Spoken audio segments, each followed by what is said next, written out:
Good morning, dear students.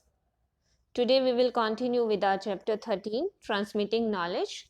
In the last lecture, we had learnt about earliest written records and script. Today we will continue with invention of paper. You have learned that early humans drew pictures of animals and objects on the walls of caves. In the cave walls, early humans used to draw pictures of animals and things. But as time progressed and writing was developed, the need for keeping records became a necessity. Humans felt that there was need to keep records of things, keep records of writing. This led to the invention of paper, and human being thought of inventing paper. The Egyptians were the first to make paper using the stems of papyrus plant. First paper was made with papyrus plant using the stems of the papyrus plant. The Chinese improved the art of making paper using the pulp of tree bark. And then Chinese improved the art of making paper. They made a better paper. And how did they make the paper better? Using the pulp of tree bark, using the bark of a tree. And they made pulp of bark of a tree, and then they made paper. Small sheets of papyrus were made and stuck together to make a bigger sheet, and the smaller sheets were they were joined together to make a big paper. Today paper is made from wood pulp, and these days we make paper from wood pulp. Next is printing. What is pulp? Here a substance obtained by crushing wood. Pulp is a substance, a thing that is obtained by crushing wood. By making small pieces, you can say we crush the wood and then we make pulp of wood, and then through this pulp we make paper. Next, printing. Initially people used manuscripts or handwritten records to keep information. Manuscripts were handwritten records and they were used to keep information. These are some manuscripts. These records were greatly valued. They were very, very important. People gave them a great value as they were handwritten because they were written by hands.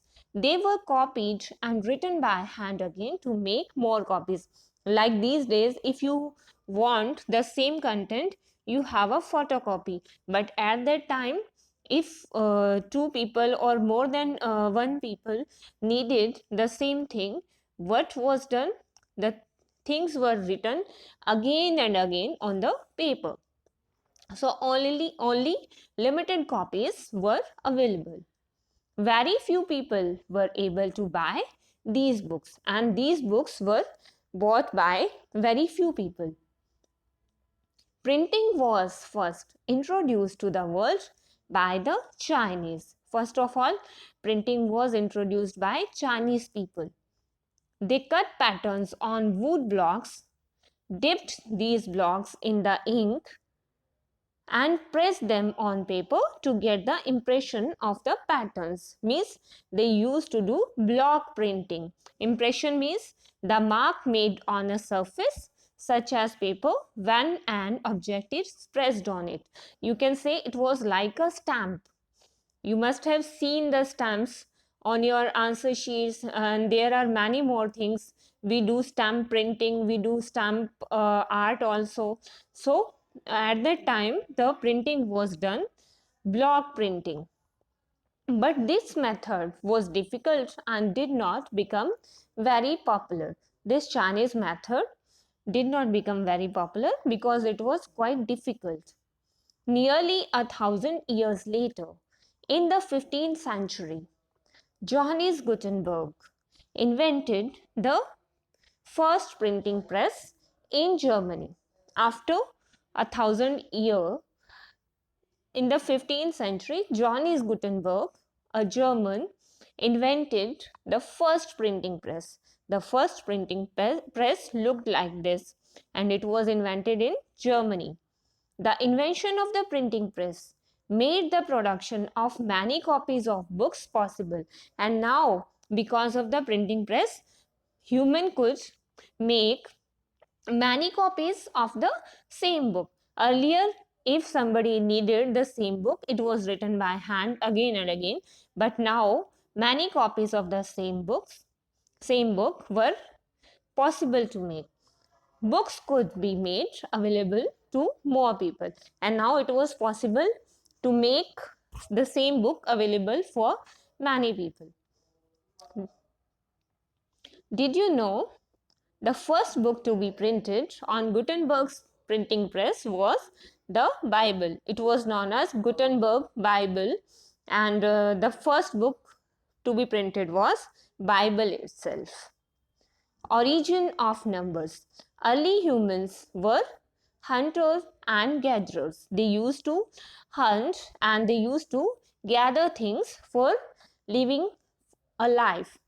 Then they started growing crops and started leading a settled life and also domesticated animals. Later on, after earlier they were hunter and gatherers, but later on they settled. They had a settled life. They starting to stay at a particular place. So they had a settled life. Now, if they had a settled life, so they needed to count the things. Early humans used stones, sticks, and pebbles to count. So, if they needed to count things, what did they use? They used sticks, pebbles, and stones for counting things. And later on, it was replaced by dots, strokes, or symbols. Then they started using dots, strokes, or symbols. But this method of counting was not very reliable. People in different parts of the world had their own number system. Later on, people developed at different parts of the world different kinds of number systems.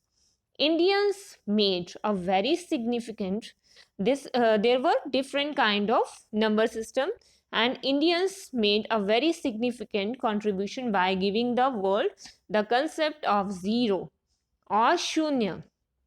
So, zero was given by India to the world, and it is very important in number system that is used by the complete world. It is believed that people counted on their fingers, and this led to the development of decimal system. Means earlier people used to count on their fingers by using their fingers, and this led to the development of decimal system.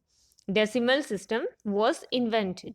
The Arabs passed on the knowledge of numbers to the West, and then Arabs passed the knowledge of numbers to the Western countries.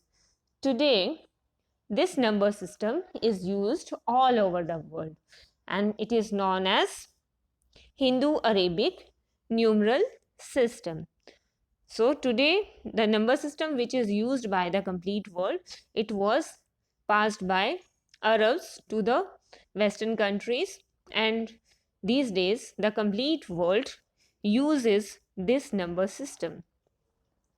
So that was all about transmitting knowledge, dear students. Have a wonderful day.